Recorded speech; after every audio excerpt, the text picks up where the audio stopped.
So Jenny, I can't see anybody. So if you see panelists, can you change them to attendees?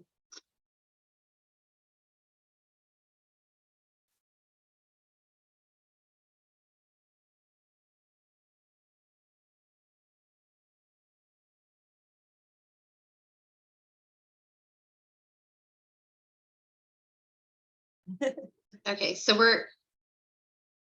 hi everyone, good morning and welcome to this spring gardening webinar series. We're just giving a couple more minutes so attendees can join us and then we'll get started.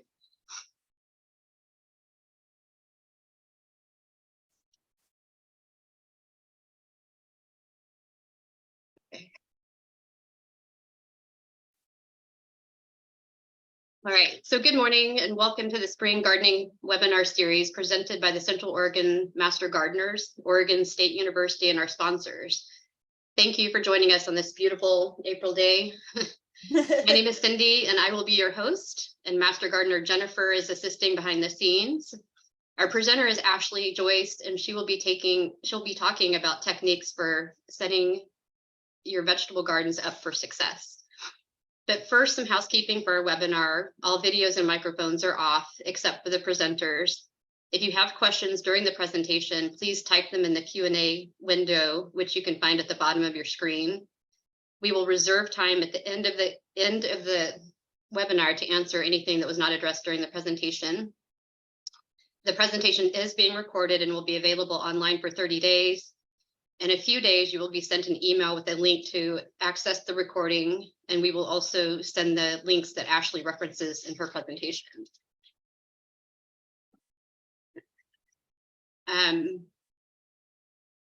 So today's topic is, can we really grow vegetables in Central Oregon? And our presenter is Ashley Joyce.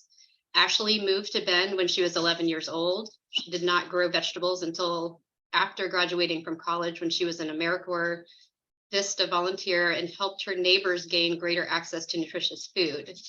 She apprenticed on an organic farm in Oregon and California and earned a certificate in ecology horticulture from the Center of Agroecology and Sustainable Food Systems at UC Santa Cruz.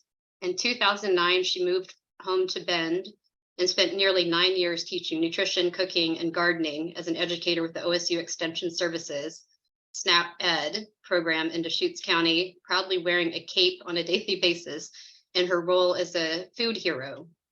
Ashley is now in her 14th growing season in Central Oregon. She and her husband grow their own CSA share in their front and backyard yards, which was featured on the 2015 High Desert Garden Tour and won the People's Choice Award on the Environmental Center's 2022 Green Tour. So at this point, I will turn things over to Ashley. Good morning, everybody. So glad you could join us. I'm going to go ahead here and share my screen. And here we go. Yeah, so I think the first thing we'd like to know is why you're here, why you decided to take part in this presentation today. So just tell us really quickly about your gardening experience. Are you brand new to veggie garden, new to growing veggies in Central Oregon, but you've grown veggies elsewhere? You've tried growing veggies here and you're feeling discouraged for various reasons? Or you are here to learn some tips and tricks for even more success in your existing veggie garden?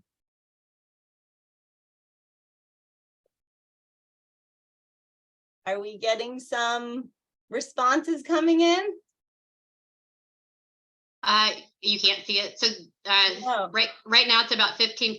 I am brand new to veggie gardening. 28%. I'm new to growing veggies in Central Oregon, but I've grown vegetables. Here we go. Okay. Oh, can you see it? Yeah. Okay, great. So it looks like we actually have quite a few experienced gardeners here today, which is great too. Kind of a range. Awesome. Well, we are going to, I'm sorry, just one second. Let me just make sure that I have. Okay, so it sounds like there are quite a few people who have already had some success growing vegetables in Central Oregon, and among all of the rest of our participants. So let's just get some feedback about what challenges have you heard about when it comes to growing vegetables in Central Oregon, or what have you actually experienced yourself? And you could go ahead and answer that in the chat, just so that I can see what challenges you already have. Okay. Hail, short growing season, stunted growth on many crops, freezing nights, even the summer, cold nights. Yep, short season. Yeah, a lot of similar responses. Just kind of about the most common issues that people experience. Pests, of course, too, which is something that is not necessarily unique to Central Oregon, but our soil.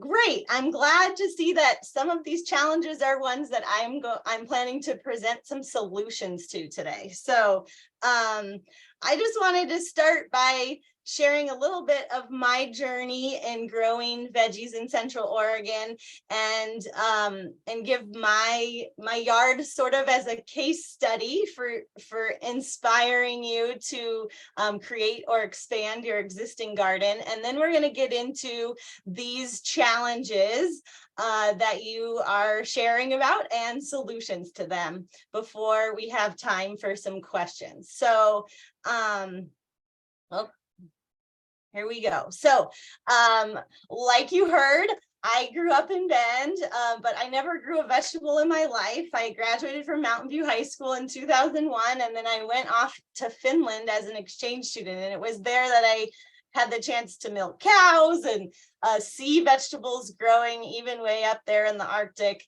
And that was really my first experience.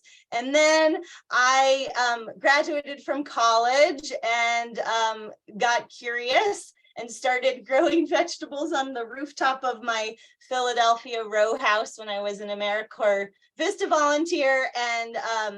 And the squirrels ate my first tomatoes, which was very frustrating, but it really got me hooked and curious about growing food. So then I went ahead and explored some apprenticeship opportunities on organic vegetable farms around Oregon, and ultimately went to the education program, the Farm and Garden apprenticeship down at UC Santa Cruz for a season.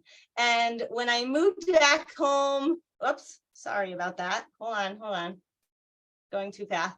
When I moved back home in 2009, I really began to understand what are these challenges that everybody's talking about with Central Oregon vegetable gardening, because I was in the Willamette Valley and outside Portland and Central California coast, where most of the produce that's produced in the United States comes from. So I came back to Central Oregon and I discovered many of our challenges. So the first challenge that some of you mentioned is our short growing season. And this is a table that I took a snapshot of from the Growing Vegetables in Central Oregon publication that I highly recommend for those of you just starting out, and even those of you who have grown veggies in Central Oregon for years and years. It's always a good little reminder to review that publication and remind yourself of our situation here. So we do have a short growing season compared to a lot of other places in the world.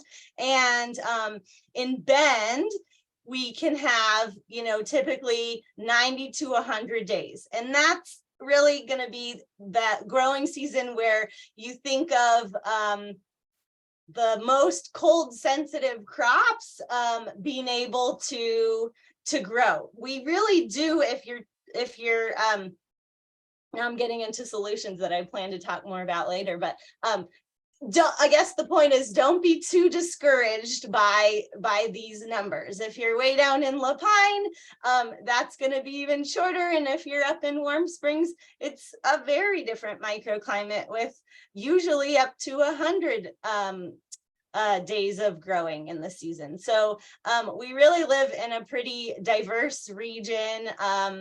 But for folks in Bend and Redmond and Prineville and Sister, just looking at this, you can see where you're at. So we have a short growing season.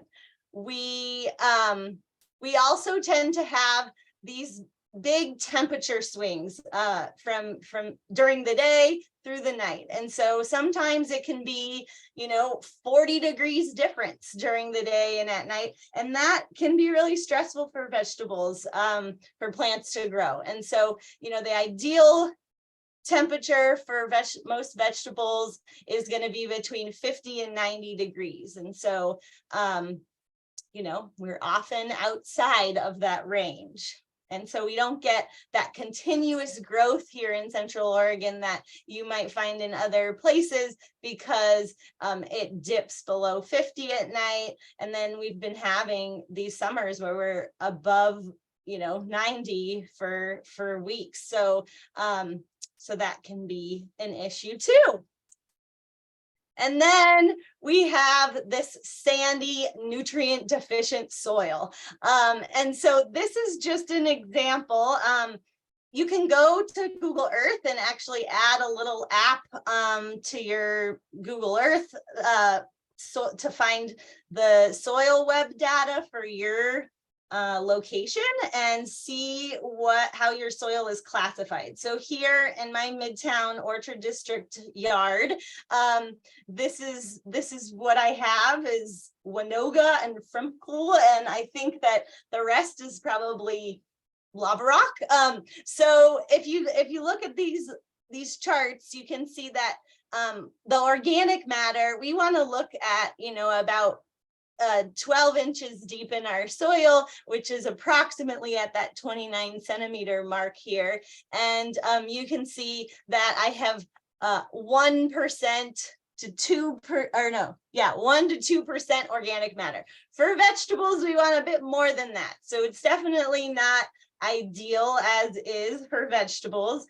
Clay, we're about 10%, sand about 67%, and so the rest of that would be made of silt. And then let's see, I can't see because my chat thing is popped up, but then the other categories there are drain it, how fast does water move through your soil, which since it's super sandy, it moves very quickly. And then our pH tends to be a little bit more alkaline here in Central Oregon. So it's just kind of nice to know what is the native soil looking like on your property to determine how to move forward with setting yourself up for the most success. So let's look at some solutions. We have this really short growing season, and we have these temperature swings, and we have this sandy, nutrient deficient soil, and we just say don't get too discouraged. This is part of the fun of growing vegetables in Central Oregon. So our solution to our short growing season is to really put energy into creating a crop plan. If you think about what is possible within our short growing season and planting the most appropriate plants at the most appropriate times, then you can take advantage of growing for as long as possible and extending your harvest even to eat from your garden year round, despite the short growing season. And then these temperature swings can really be I don't like to say controlled, because if only we could control everything about plants and our food that we eat, but they can be supported through using season extension tools. So we're going to get into what some of those are.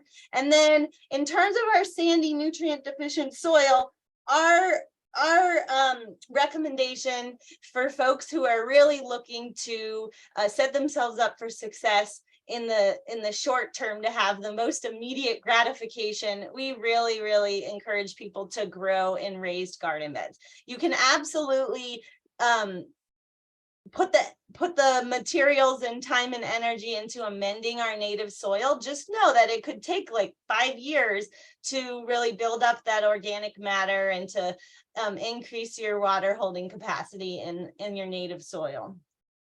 So, ta-da, here's my backyard before I moved in.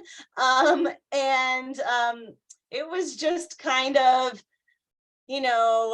weeds, scraggly trees, a juniper bush. So I walked around the yard with my garden fork and was just trying to see where had this yard been cultivated in the past, knowing that our home was built in the 50s, and surely someone had grown something in our yard. So I found in these 2 spots that it was pretty soft, and I could get my garden fork in there.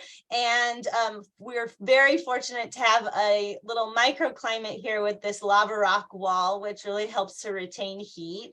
And so I had a friend who was moving away, and it was just really serendipitous that she happened to have this beautiful compost that she definitely wanted to get put to use. And so we amended the soil with this compost.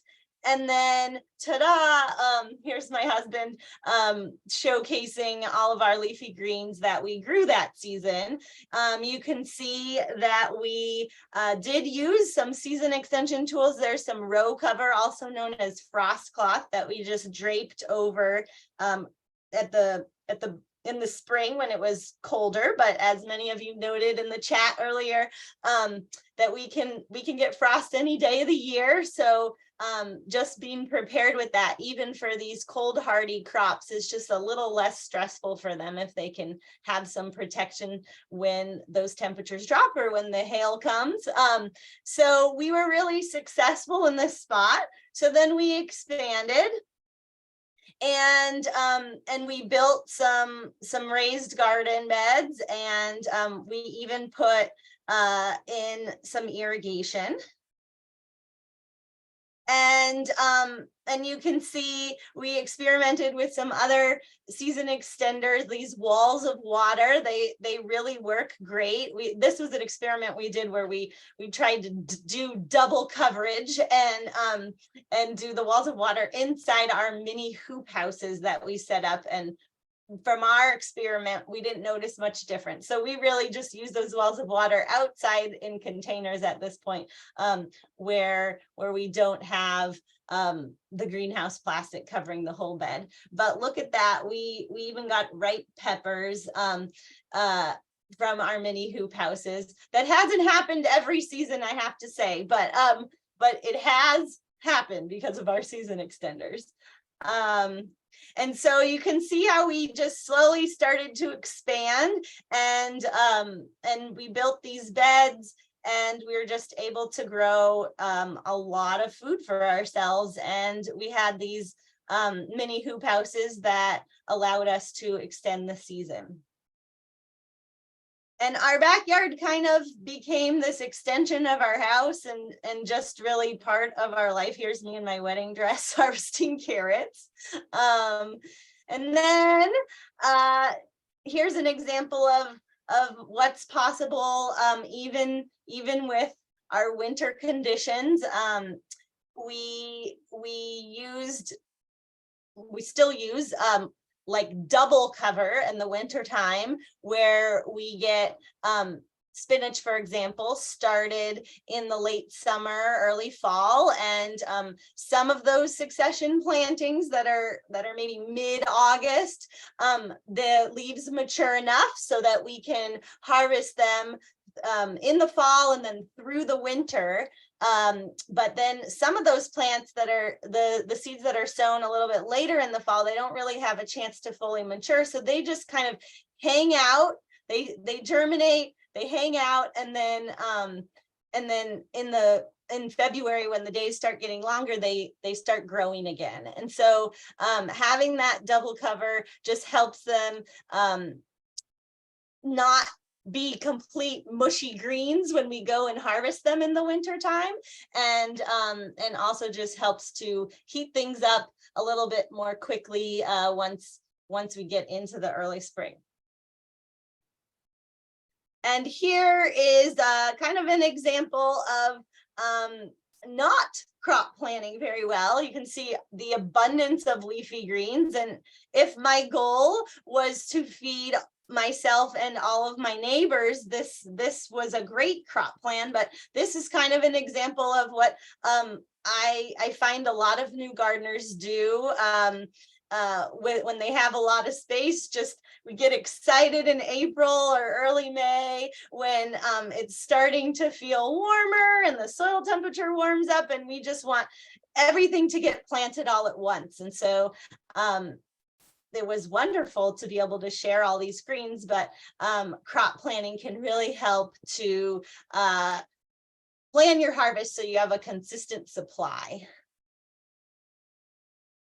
And then in May 2017, we expanded to our front yard and really put some more energy into planting more native plants alongside our vegetable garden to attract beneficial insects and you know, we also planted more flowers just around, and we're thinking about the greater landscape for having a healthier ecosystem. And then in May 2020, we tore it all apart. So this is just a great example of how things evolve in people's yards. And so our beds were made out of Doug fir, and they were starting to fall apart. And then you can just see all this grass that just invaded, and we were just getting so sick of weeding it. And the 24-foot long beds were just kind of a thing to walk all the way around if you needed to get to the other side. And so we had already planned a little bit of a backyard remodel. And so we decided to save as much soil as we could, but we basically just leveled the whole garden and we rebuilt, learning from our first phases. So here are the newer beds as they were getting constructed, and we decided to go ahead and install a really great irrigation system with 6 zones and automated controller, and just have all of that nice and tidy and functioning like it should. We rebuilt our beds out of restoration juniper lumber, and we just decided we wanted nice pathways that we could walk around that are 3 feet wide, that would fit the wheelbarrow really well. And we wouldn't have to walk any longer than 8 feet. So these beds are 4 by 8 for the most part. There's one 2 by 8 there. Yeah. So here's, we also have a passive solar greenhouse with a climate battery, which is a whole other topic, but that also helps us to extend our season as well. So here's a potato harvest, corn. And then here's a cold frame that we have that allows us to protect these leafy greens in the winter. And you can see outside there's snow and everything else is completely frozen, but inside the cold frame, we're able on a warmer part of the day, go out there and harvest all these greens and enjoy them even through the winter. So we have this short growing season. We can crop plan and still be able to grow vegetables. So go ahead in the chat and type, what do you notice in this photo?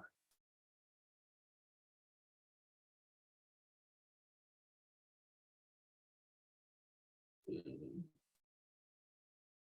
anybody notice anything? Okay, so there's a lot of the plants are planted in rows. It's really bountiful, and there's a lot of greens. There's a lot of variety, diversity of color. Yeah, exactly. So this is actually a garden of one of our Bend Urban Gardeners gardens. And this gardener really wanted a lot of leafy greens to enjoy. And so we wanted to think about some ways to organize her garden in a way that wouldn't be too overwhelming to wrap your head around. So let's see. We have this mantra that we've borrowed from the Seattle Urban Farm Company. They have some fabulous books that are really geared towards backyard gardeners. And they say plant like with like. And there's a lot of ways that plants can be alike, clearly. But the first thing we tend to consider is lifespan. How long are plants going to be taking up real estate in your garden? And so in that photo I just showed you, the lettuce that you saw in the front there is a short season crop. It's going to be there for probably less than 60 days, maybe even less than that if you're transplanting it, or if it's a mini head lettuce. And then there's half season crops like the chard or beets. It's hard to tell which one those that was in the photo, that were kind of behind the lettuce. And those are gonna take up real estate in your garden for a few months. And then there's long season crops that will basically be there for the duration of the season.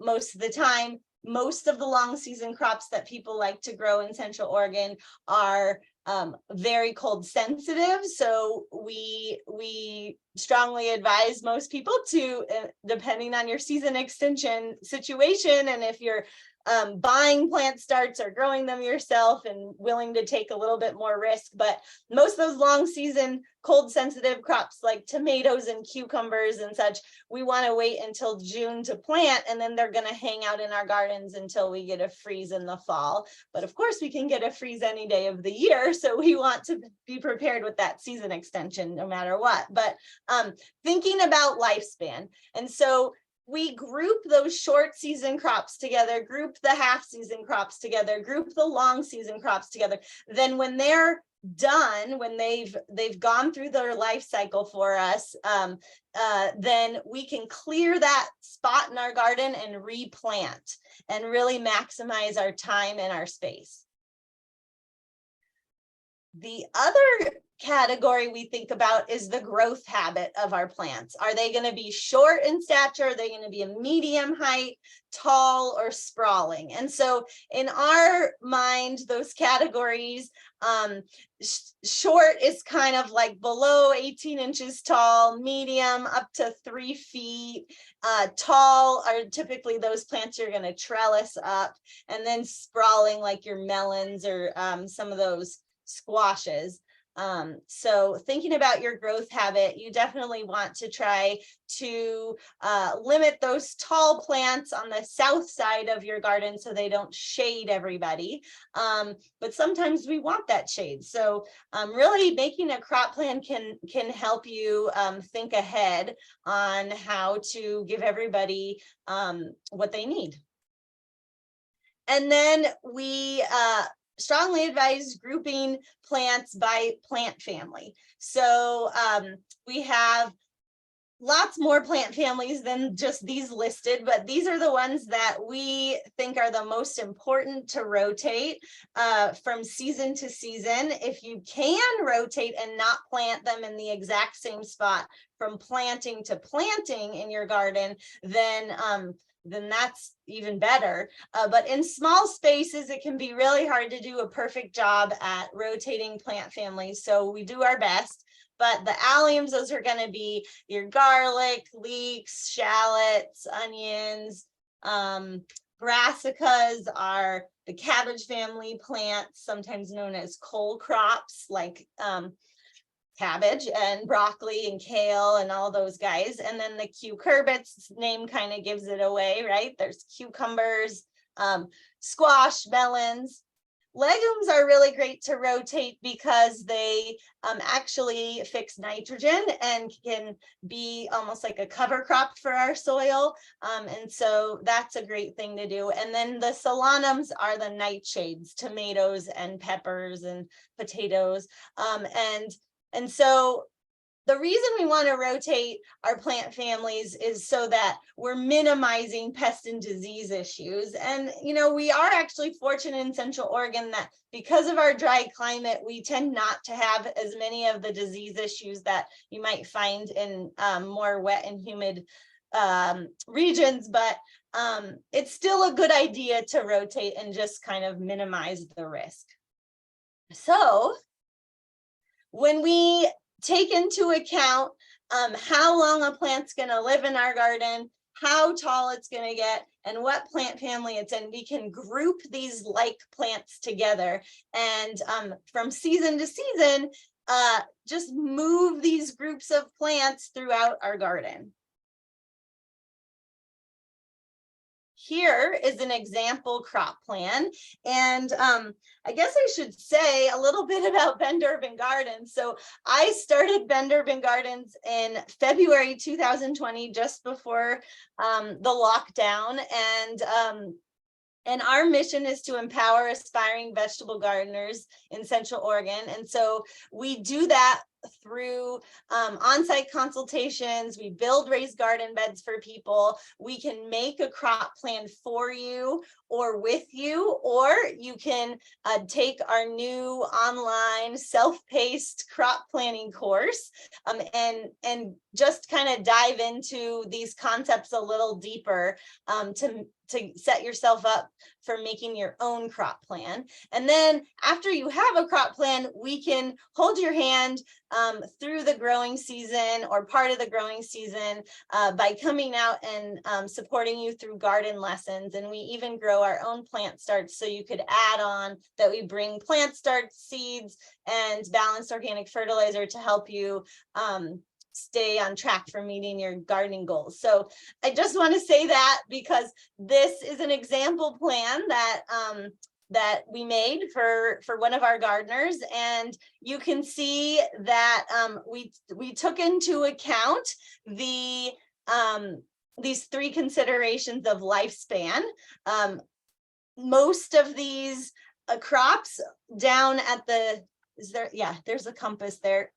The south end of the bed are all short season crops. So if this was covered with a mini hoop house and the soil temperature was at least 45 degrees around mid-April, then we could just go ahead and get those seeds sown, and then they should be done by early June. So you'll see in a second how we would transition to the next planting in this bed. But this gardener really wanted a lot of radishes of different varieties, and so we snuck those in between rows of leafy greens of arugula and lettuce mix and spinach. And then we put a couple rows of scallions, and then transplanting bok choy and direct sowing on the same day, so that you're just minimizing your number of planting dates, but then also spreading out your harvest a little bit. So those transplanted bok choys are likely going to be ready to harvest before the direct sown bok choys. And so you're just staggering it so you don't end up with like 8 or more bok choy plants ready to eat all at the same time. And then some cilantro on the north end of the bed. So then if we take a look at what could happen once these crops are done, and remember, this would have a greenhouse plastic covering it, and so we're able to get this planting in. If you're not going to cover your beds to that early in the season, then getting this second planting in is a little bit more challenging because your timing's not going to line up so great. So by June, we should be able to get tomatoes in, peppers in, sneak in some basil there. And those are those cold sensitive plants that are long season. So they're going to be in here for the whole rest of the growing season. And then we snuck in some lettuce so that it would get some shade from the tomatoes, since the summertime is a trickier time to grow that more heat sensitive lettuces. And then I can't even see what's on the north side of the bed because I have all these things in the way, but it's from my memory. I just wanted to point out at the north side, that cilantro, we decided to leave it there and let it go to seed because it would get taller, thinking about the growth habit. And so then it wouldn't shade much else or anything else.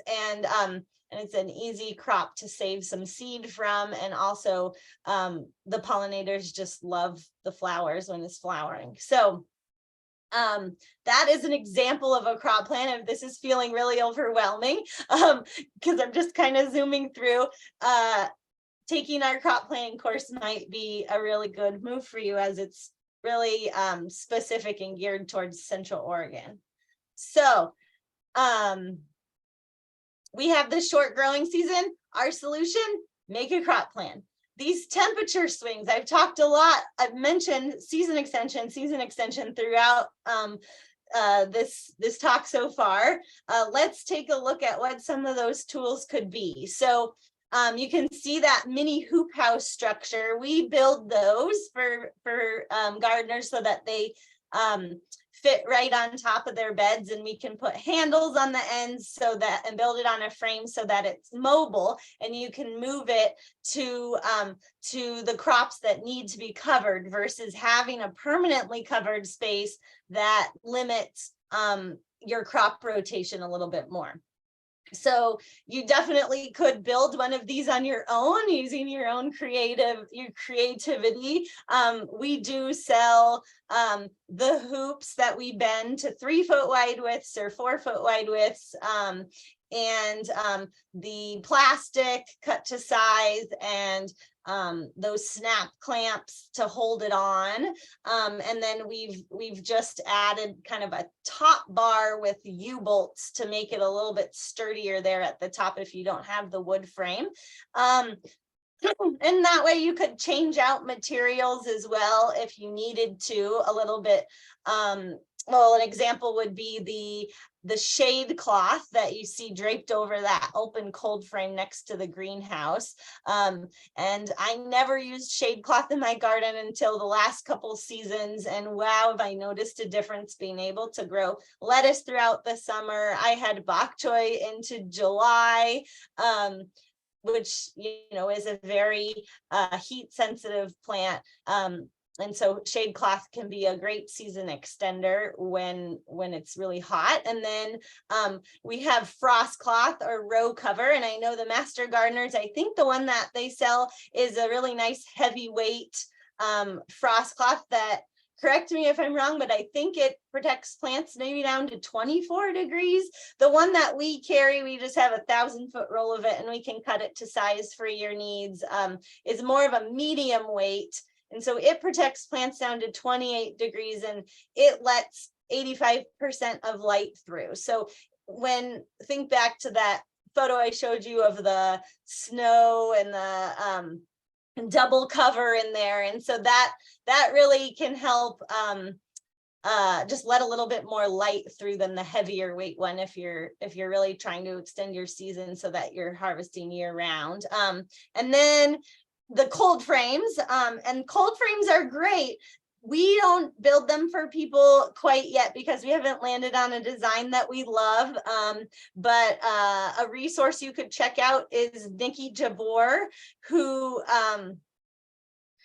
has written some books about growing under cover. And so anyway, we love these cold frames because it helps us to protect low growing plants. They're just not as versatile if you want to grow trellis tomatoes or cucumbers in them.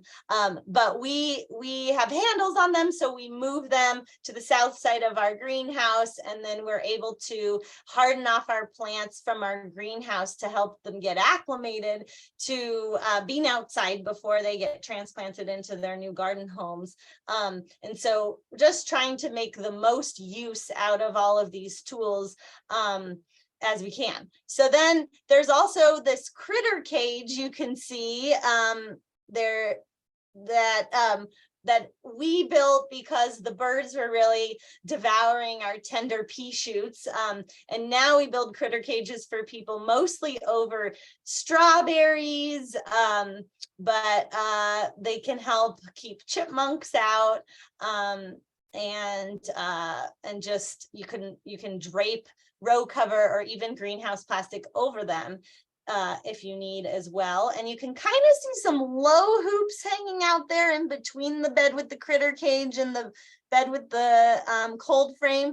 And that's how we install our row cover, is we drape it over those low hoops. And then you can use just clothespins. If you're in a super windy spot, you might have to hold it down with firewood or lava rock. But yeah, that seems to work pretty well, keeping the material above the leaves. So if it does freeze, your leaves don't get damaged. And then you can also use those low hoops to drape shade cloth over as well when it's hot. Oh, I think I missed one. You can kind of see that wall of water just at the end of the mini hoop house there. There's a wild tomato coming out of it in a pot. And those walls of water, they're, not everybody's aesthetic. I don't know if all of these are everybody's aesthetic, but they really do work. And you can run out there with some row cover when you're watching those nighttime lows and protect them from frost if you need. So let's keep going. Just looking at our time, I want to leave lots of time for questions. So when we're thinking about our sandy, nutrient deficient soil and growing in raised beds, there's some things that we really encourage people to think about. So this is an example. This is a garden that the gardeners built the fence themselves, but we came in and built their raised beds for them. We also prepare kits, so you could order a 4x8 raised bed from us in kit form, and we will have all of the boards cut to length, lightly sanded, pre-drilled, give you all the screws and brackets, and you can assemble them yourselves. But the thing that we like to encourage you to keep in mind is just how deep you want your beds to be. So we say 12 inches minimum. And then for most adults, that's a little bit low to access. And so our most popular depth is actually 16 inches. And we get this lumber down in Lapine from Levi Sawmill, and they're full dimension boards. So it's a true 2x8 or 2x6 when we build these beds. And so some people really want to go even deeper to make it more ergonomic. And so we do see that a lot of people want us to build beds for them that are 24 inches deep, and just keep in mind that you'll just need a bit more soil to fill them up. So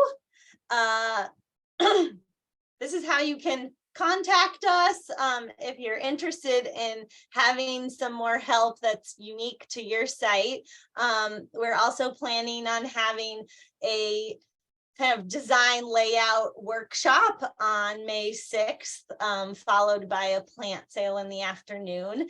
And we'd just love to help more people grow more food in Central Oregon. So kind of zoomed through quite a bit there. Jenny, what questions have come up? We have a handful of questions. I'm going to kind of group them together because there's some There's some themes here. A bunch of people were curious about the juniper wood that you used. Somebody asked, did you find it was better than the Doug fir? And then you had mentioned Levi's sawmill, but sort of what your sourcing was for that as well. Yeah, so we really love the restoration juniper because it has a lot of character and it gives us that sense of place, since it's a weed of the high desert. And yeah, it is extremely rot resistant. So it's going to be, we don't know quite yet because we haven't been building raised beds for long enough, but we think in Central Oregon, it should really last for decades. Whereas the Doug fir, mine was starting to rot after 8 years. Incense cedar is another material that we use a lot. It's a lot easier to work with. Juniper is pretty hard on equipment.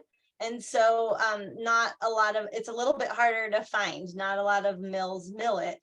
So we're pretty lucky that Levi is milling it. And so it really just depends on supply. We build beds out of juniper and cedar. Yeah. Fantastic. Okay, so then a couple people had questions about your black and white scheme you had that we were working with a customer a couple slides back. They asked about irrigation for those crop plans. Yeah, so irrigation is a whole other, well, you can kind of see in this photo, actually, you can see the micro sprayers sticking up, but yeah, that is something that we help people do. We can install it for you, or you can install it with us, so you know what all the fittings are called and what their purpose is. And if something breaks, you can go to the store and get that part for $1 versus paying someone $85 to $100 to come fix it for you. But generally what we recommend is to have kind of a header on the short side of the bed with a ball valve. So whether it's stubbed up into your bed with PVC or with 1/2-inch drip tubing, having a ball valve there to control that individual bed is really handy, so that if something happens in that bed, you can turn the irrigation off and keep the rest of your garden happy. So we'll do that, and then we'll have 1/4-inch drip line running the length of the bed, and we like to space those about 8 inches apart, and we like the 1/4-inch line that has emitters spaced every 6 inches is really great for vegetables. And then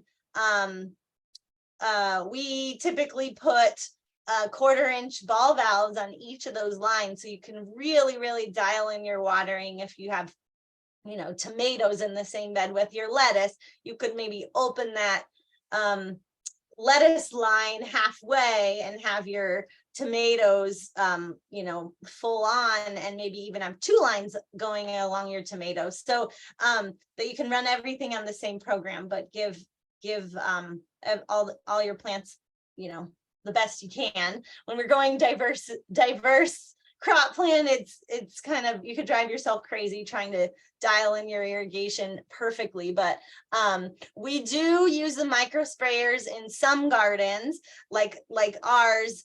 We do, because we start a lot of plants from seed and just don't really like to hand water. So those are adjustable micro sprayers, and so we can just blast for like a minute a few times a day to keep the top of the soil consistently moist, to promote germination. And then when those seeds sprout, turn the sprayers off and switch to the in-bed lines.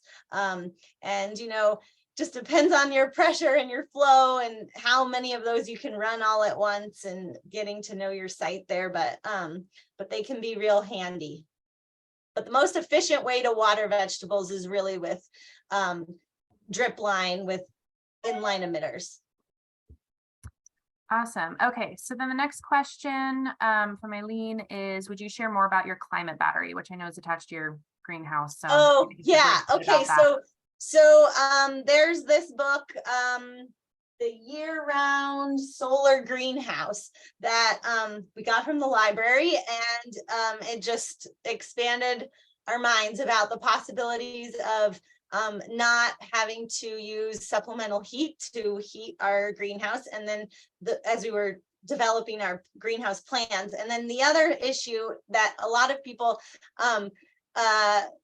have with greenhouses is that they just get so hot in the summer and it's really hard to cool them. And so the climate battery, we had to excavate down 4 feet, and we have 2 manifolds of pipe down there, and essentially it's a series of fans that run air through the earth, through that pipe, and it's able to then bring that air back out into the greenhouse and cool it in the summertime and heat it in the wintertime. So that's kind of the short answer. If you go on the Environmental Center website to the green tour, you can kind of see some more photos of our greenhouse.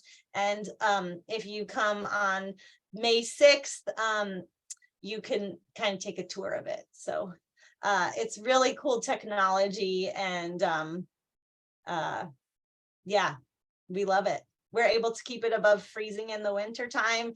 I don't have big goals of growing tropical fruits or anything. I just want to be able to harvest my spinach and start a bit earlier in the spring and have some more successions going, so that in early February, when we have 10 hours of sunlight again, we can get leafy greens going earlier than we could outside. And the past few weeks, we've been eating fresh salad from our greenhouse because of that. And whereas we're not going to be able to plant outside, well, our it depends when our irrigation's when we're able to turn it back on, but we can always hand water a little bit, I guess. But hopefully in the next couple of weeks, we'll get to do more successions in our hoop houses. But yeah. Awesome. And we also have the Master Gardeners are promoting, we have the rest of the seminar. We do have a greenhouse class on April 22nd as well. So if anyone's interested in that. Okay, next question, sort of in line with that, is the mini hoop houses. Where is a great place to get supplies to build our own? Are they just made out of PVC pipe and frost cover? Yeah, so there's so many right ways to make a hoop house. I know the Master Gardeners do have some basic plan. We have found, our first phase of mini hoop houses was made out of PVC, and it was quite a thing to install because we drilled into it and the plastic would rip. And so as we've refined our design, as I mentioned, we can build a mini hoop house for you, like the one you see in this photo with the wood frame and all. But we do sell the hoops that we bend. We have hoop benders for 3 foot wide or 4 foot wide beds. And so those are made out of electrical conduit. So they're just a little bit sturdier than the PVC we find. And if your bed is made out of wood, then you can easily attach it with just those 2 hole brackets. And then we call it our DIY mini hoop house kit. And so we can also custom make those kits for you based on the length of your bed. But we would cut plastic so that you have a piece for each end that you kind of install more permanently with these snap clamps that clamp onto they're the right size for the hoops. And then that big piece is one that you lift up and down. And so if you're doing more DIY, we suggest just getting those spring clamps that feel okay to your hands, that are easy for you to open and close. And then you can just attach that plastic down onto the wood of your bed, or lift it up and attach it onto your hoops, or you can even attach it to your hoops down low. It's kind of one of those things that when it's DIY, it's what works for you. On ours that we build, we have 1x2 pieces of wood that the plastic is sandwiched in between, and so it makes a really nice weight to hold it down. And then you can just lift it up and set it on top of that 2x4, or you can roll it up, and we have ball bungees and hooks to secure it so it doesn't bonk you in the head when you're working in your garden and it's windy, or you're gone for the day. The thing to keep in mind with the mini hoop houses is just that it does take a lot of attention. You need to make sure you're opening them in the mornings on sunny days and that you're closing them in the late afternoon to really have them be effective, because you can easily burn your plants if it gets too hot in there. And if you're not closing them in the late afternoon, you're not retaining that heat for the night. That was kind of a lengthy answer, but Let's see. Another one that goes with that is, where do you get your soil for your raised beds? oh yeah, really great question. Super important. So there's a lot of places locally to get soil. I always advise people to ask lots of questions about the inputs and if they are tested for contaminants. It could be a really scary thing to have to remediate something from your garden, and can take a lot of time and be very frustrating. So ask those questions. When I'm not paid or sponsored by High Desert Mulching, but I really like their product, the Ultra Soil. That's what we fill beds with when clients have us fill their beds. We just find it's a great mix, and they routinely test their inputs, so that gives us some peace of mind. Awesome. Okay, so the next question, how much produce are you growing in your garden each year? Ooh, that's such a good question. I've tried so hard to be really conscientious about record keeping, and it's easy to do at the beginning of the season, and then things get wild and crazy and you just are harvesting and not weighing or note taking. I would say that there's many ways to enjoy your garden produce, and some people are more like, I'm gonna go harvest my dinner and eat that way. And I'm more like, every Saturday or Sunday morning, I go out and harvest everything that's ready and wash it and prep it and have it in my fridge, so I have my own CSA share ready to go, and I'll be more likely to actually eat what I'm growing. And so I guess to answer that, it's kind of like, we have a variety. Because of our crop planning, we definitely have a variety of foods coming out of our garden every week.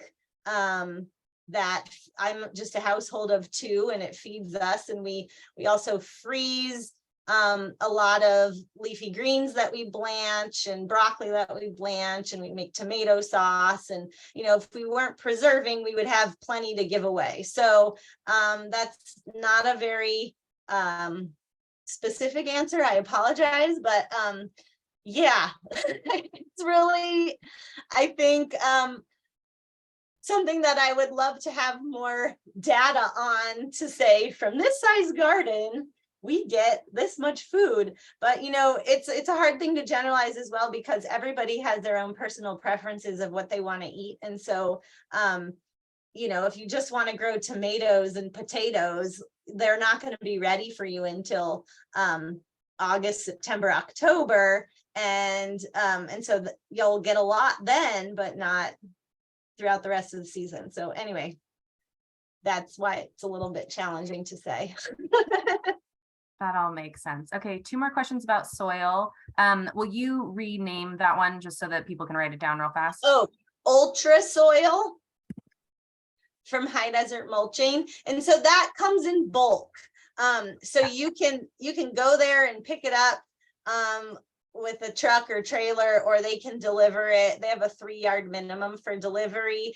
I guess I should add on to that if you don't have the need for that much soil, if you're just starting small with 1 raised garden bed, you could get a bagged mix. And there's lots of mixes that are marketed to be raised bed mixes, but essentially they're peat moss and decomposed forest products, and some different other ingredients for nutrients. And I would recommend, if you get those raised bed mixes, that you do add some topsoil and you do add some additional compost to it, to just really help add more soil structure to your bed, and longer lasting nutrients and water holding capacity, just drainage, because you really have to get it wet really well at first. And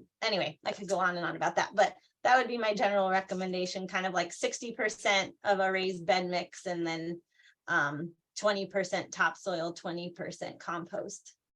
Okay, so that follows up to our next question, which you just answered, was what do you mix into your soil beds? Can you use less perfect soil with the nicer stuff? So you were saying the percentages.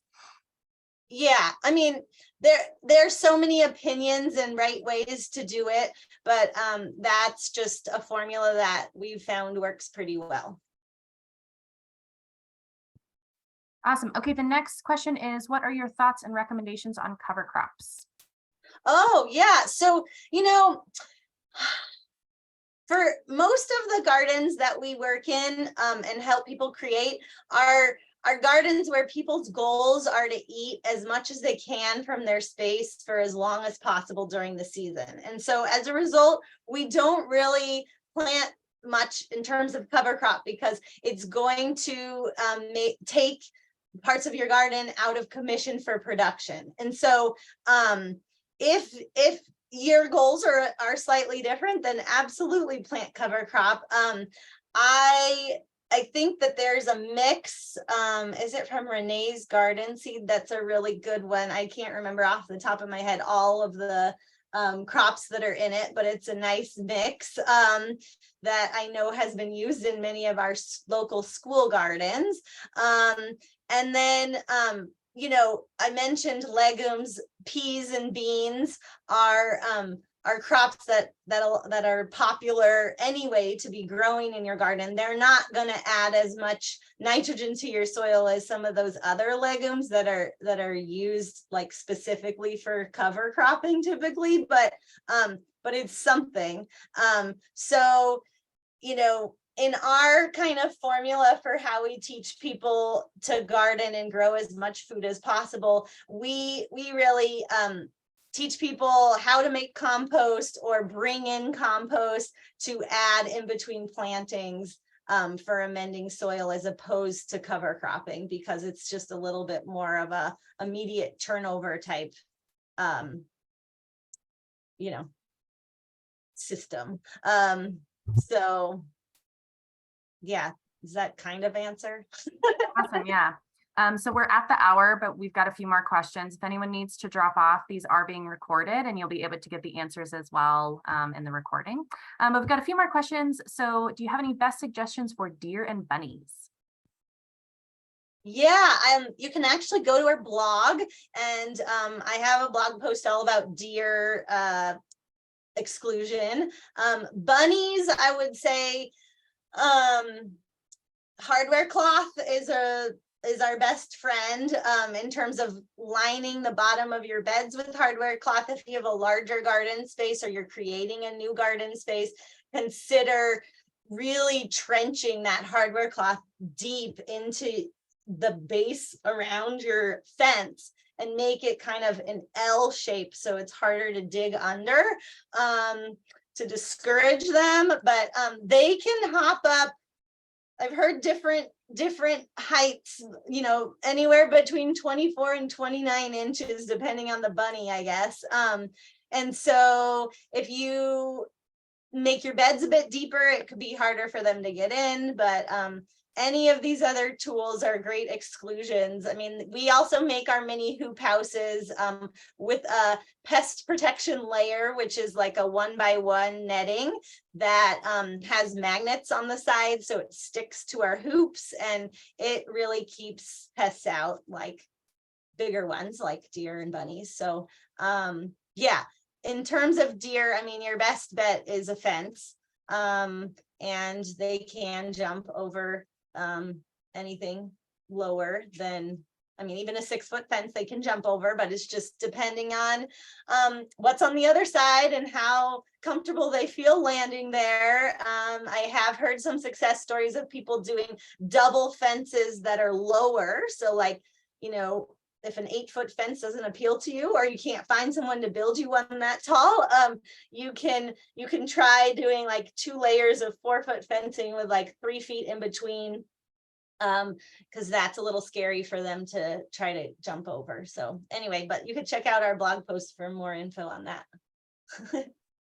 Fantastic. So the next question is, with drip hoses in raised beds, how often and how long are you recommending to water? Greens, carrots, snaps. Oh, this is such a frequently asked question. So I wish that there was a set formula I could tell you to water, but it's really going to depend on your soil. It depends on the evapotranspiration rate. It depends on what plants you're growing, what stage of growth they're in. There's a lot of variables. So my recommendation is, before you set a program, feel your soil. And if your soil feels drier than a damp sponge, you need to water. If it feels damp, you don't need, I mean, overwatering is the most common issue that new gardeners face, I think. And so, we want to take care of our plants, but more is not always better, and it can stress them out a lot. So feel your soil. The perfect,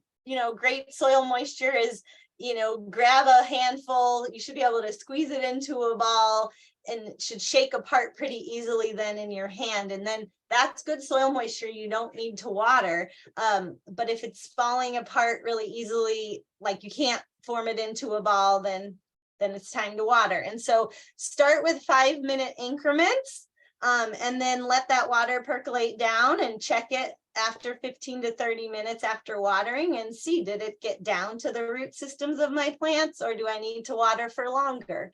And that's a good starting place. And then, we tend to reevaluate our watering schedule pretty often as the season progresses, so that we're using water efficiently and not overwatering on those more shoulder seasons. Awesome. Okay, so we have a couple questions about flowers in your beds. One is asking about, what plants and flowers do you use for pest control? The other is asking, what flowers would you recommend to attract pollinators? They're specifically in Prineville, but do you have pollinator recommendations and pest control recommendations for flowers? So I know the Master Gardener publications, there's a lot of new ones centering around this topic. So I would really recommend checking those out. But we tend to grow, we have a perennial border around our garden in the backyard here, of all sorts of plants that are mostly perennials. But in terms of annual flowers, you can see in this bed we have nasturtiums here, and we like them because we like to grow as many edible plants as we can. So we focus on those edible flowers companion planted in our beds. So nasturtiums, calendula, those little viola Johnny jump ups, sweet alyssum is amazing. Because it attracts the tachnid fly, which is a great natural predator of earwigs. And then what else? Oh, we love gem marigolds. They're like a bit more mounded in their growth habit. And they have little more delicate flowers than traditional marigolds. And bachelor buttons, borage. Gosh, what else do we plant? There's some amaranth you can see in this photo. I'm trying to think. We also love cosmos and zinnias, which we don't eat, and then sunflowers. Yeah, that's just a handful. But the more variety, the better, and not being afraid to let some of those herbs flower too, like fennel and dill and cilantro and parsley, if you leave the parsley in for a second season. So those are all great. Fantastic. So other than flowers for pest control, what else would you recommend for like aphids, earwigs, and cabbage moths? Oh gosh, that's a whole seminar on its own. So we try to, wait, can you repeat the question? Is it like what interventions in general or flowers and plants to? I think they were looking more specifically for interventions that you have for. Okay. Yeah. I mean, I think the most important thing is to just really keep an eye and to observe your plants. And as soon as you notice something, to keep an eye on it. And so it's kind of this balance between like noticing, do I have ladybugs around here? Are there any green lacewings flying around? Have I seen some spiders? Like, what's going on in my garden? Are these natural predators enjoying the pests for me, or is it getting out of control? And so, with aphids in particular, it starts with a couple, and the easiest thing to do is just give them a little squish, and hopefully their population doesn't get out of control. If it gets worse, then we'll resort to spraying with the jet spray on the hose.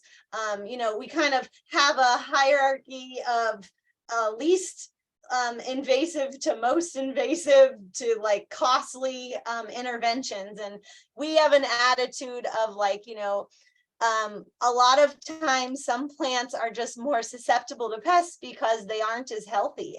And so that goes back to amending your soil and watering appropriately and all those other variables.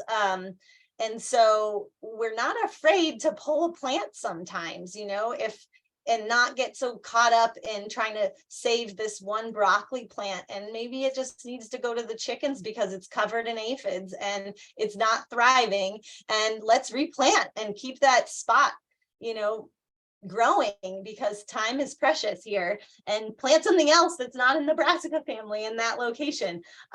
So I could go on and on about specific, using Dr. Bronner's in a spray bottle and massaging the leaves, or then resorting to neem oil.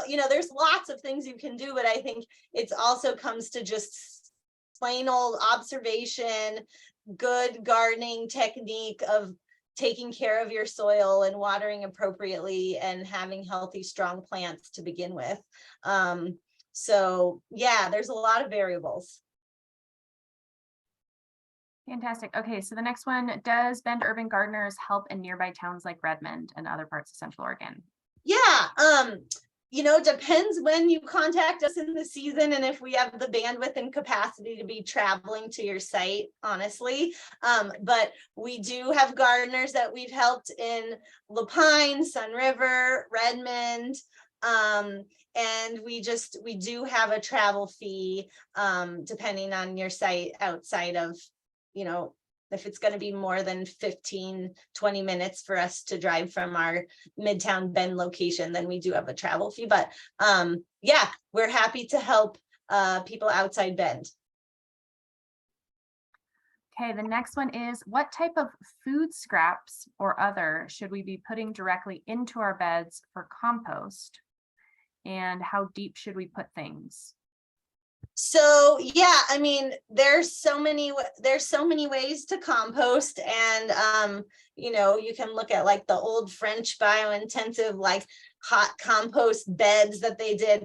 I'm not an expert on that type of composting. The most that I've composted in my garden beds is with a worm bin, by taking a food grade 5-gallon bucket, cutting the bottom off, drilling holes in it, and then I put food scraps, basically just vegetable scraps in there to feed them. And then the worms travel all over my bed, aerating it, spreading their worm castings, and then they travel back to that bucket for food. And it takes up some room in your bed to have that system in there, but then you might not have to add much else to it. They just do it for you, and you're not wheeling heavy wheelbarrows full of composts all around. So that's one way to compost in your beds. We also have a blog post about composting that you can check out with some, it does have some links to Master Gardener publications too, I'm pretty sure.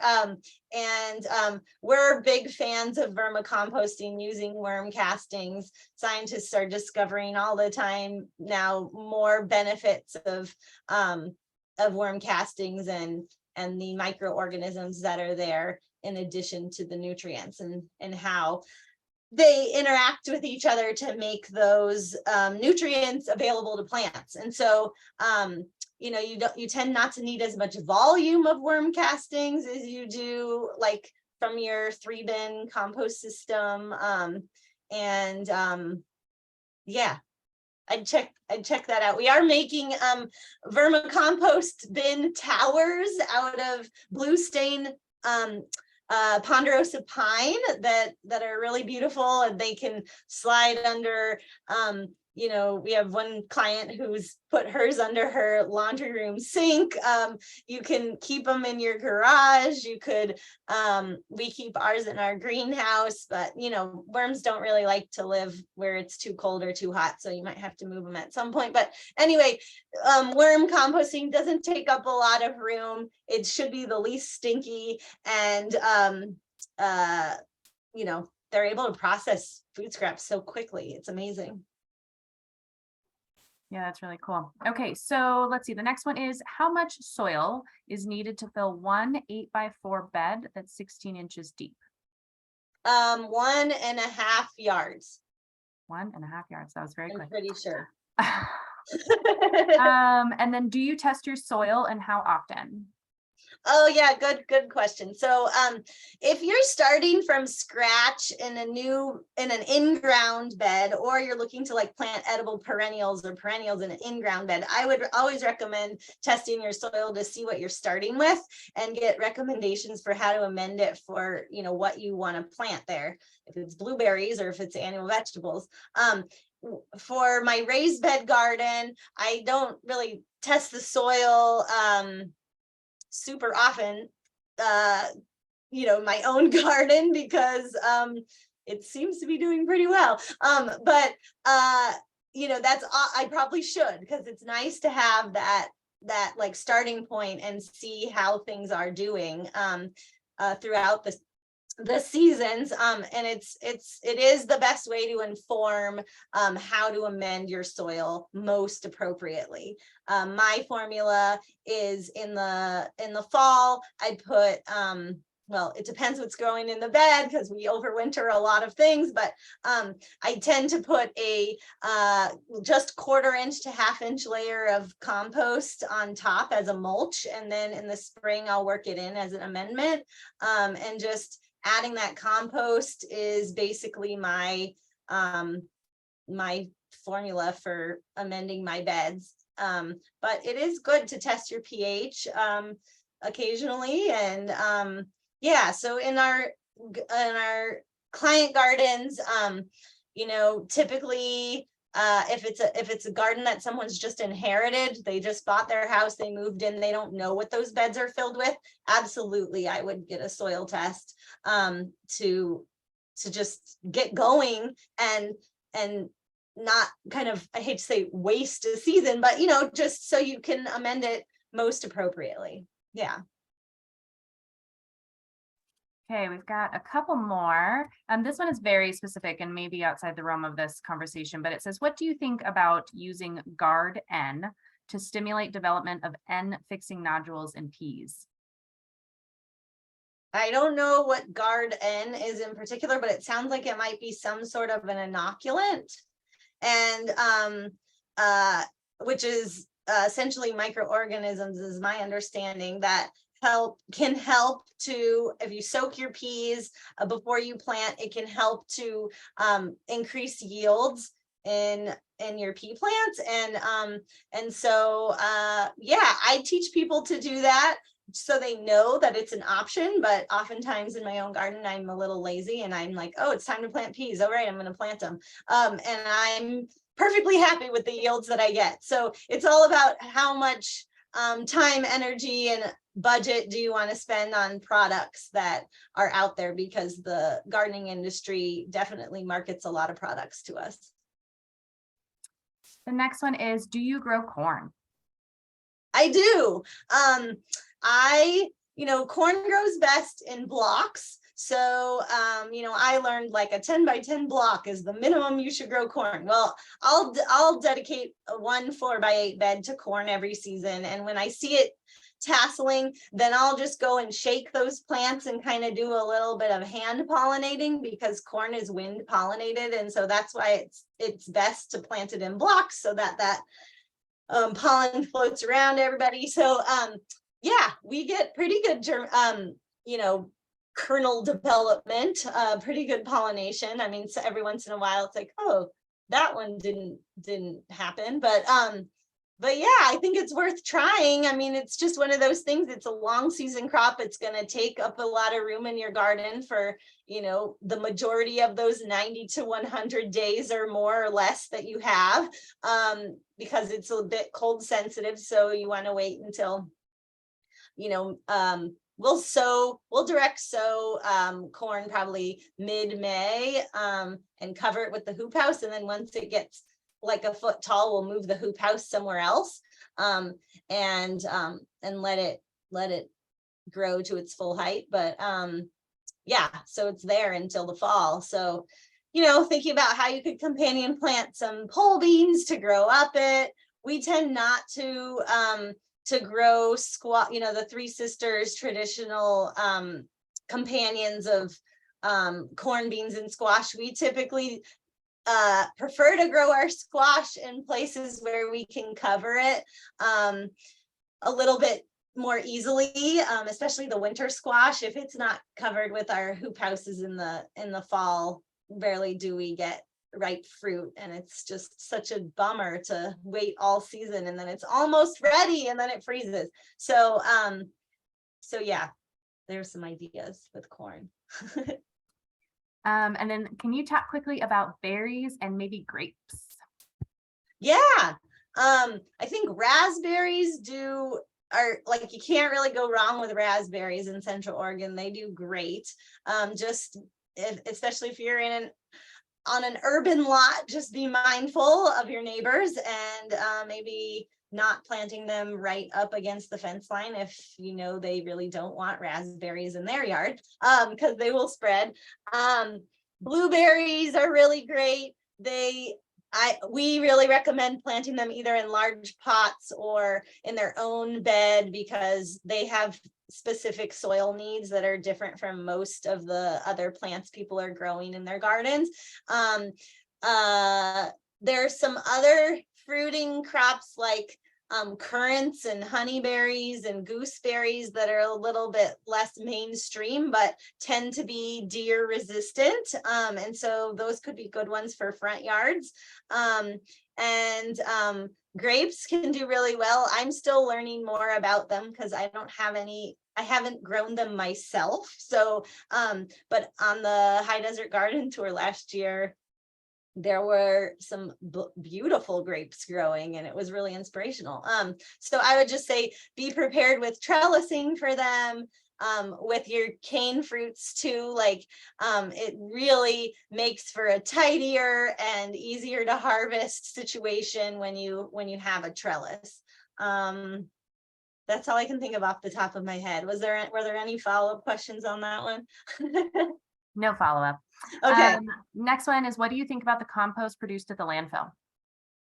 Well, I think that they've been trying really hard to keep on improving their product. Unfortunately, in my own personal experience, I found it to be really challenging because it can be, the times I've used it, it's been very hydrophobic, and I've just had to like soak it to get it to absorb that water, and so that I could be prepared to plant. And that was a bit frustrating, so I moved away from it. And I encourage people though to use compost from different sources from season to season, just to bring in a diversity of microorganisms and using different materials. You know, diversity is just a good rule of thumb in general. So if you're not making your own compost, think about, you know, getting bagged material or bulk material from different sources and just asking questions, especially if it's animal manure, asking lots of questions about that and how long it's aged and what those animals ate to make sure you're not bringing in contaminants. So yeah. Awesome. Yeah, I've also heard it's very hot, so getting it in the correct time of year is. Oh, from the landfill? Yeah. Okay. Yeah. Let's see. So the next one is, where do you get soil tests done, or do you have a recommendation? Yeah, the Master Gardeners have a newer publication on this with like a list of labs. We tend to use A&L Labs in Portland. I know they just got bought out, so stay tuned, I guess, on how that goes with our gardeners who just sent soil samples in. It typically should take a week or so to get your results back, but I don't know, this time of season in the season might be extra busy. So yeah, I mean, you can go to Ewing Irrigation and get bags and they will just send your sample for you. And I'm pretty sure the results just get emailed directly to you. Or you can follow the directions on their website, take your own sample and ship it to them.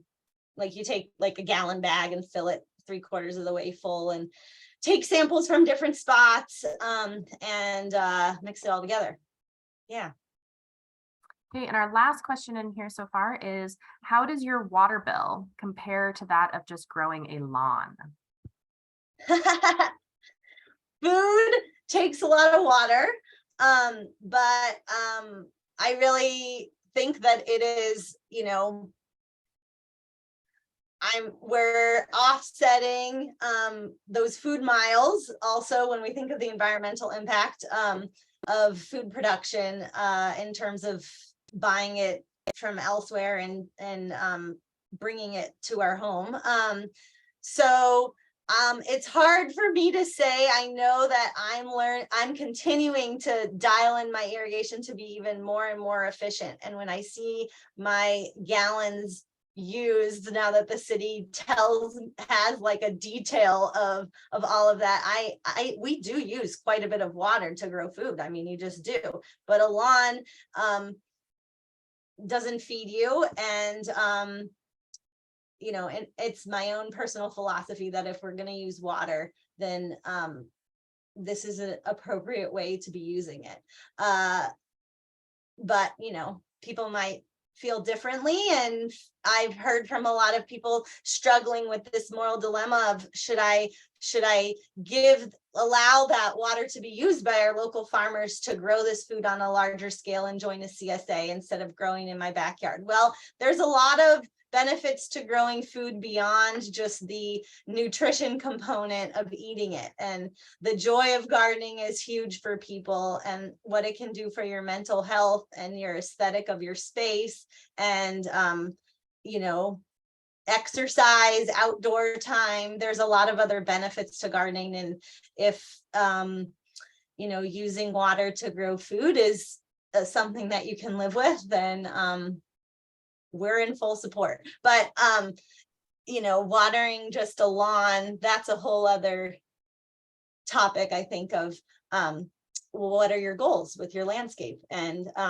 if that's what, you know, you play on that lawn, your animals use that lawn, has a big role in your life. Like, it's not like it's wrong to have a lawn, but in terms of the water bill, I don't know. We don't have any lawn. So, and when we did, we never watered it. So, All right. Well, thank you so much, Ashley. This has been really, really helpful. And we really appreciate you coming in, giving us such great insight into Central Oregon veggies. And it does look like all the questions were answered. And again, you know, we will be sending a link out in the next week. And it will also include some of the resources that she cited in her presentation. I do want to correct myself. I answered the question about the high desert garden tour. It's actually July 15th, not July 10th. But I put the link in the, you can just Google it too, and it'll pop up. If you put Central Oregon high desert. But again, thank you for all of you who are participating. We really appreciate you coming. Your feedback helps us improve our webinar, so please remember to complete the survey as well. Thank you, everybody, for being interested in growing vegetables, and please feel free to reach out with any more questions or if you'd like more support from Bend Urban Gardens. All right, thanks. Thanks, Ashley. Thank you so much. Bye. Bye. Okay, it's just the three of us for you. Okay. Is that all good? Yeah, I hope that was helpful for people. Okay, yeah, it was very helpful for me. So. Oh, good. Okay, awesome. Well, thanks for taking the time to facilitate. Yeah, thank you. Have a good rest of the day. You too. Bye. Bye.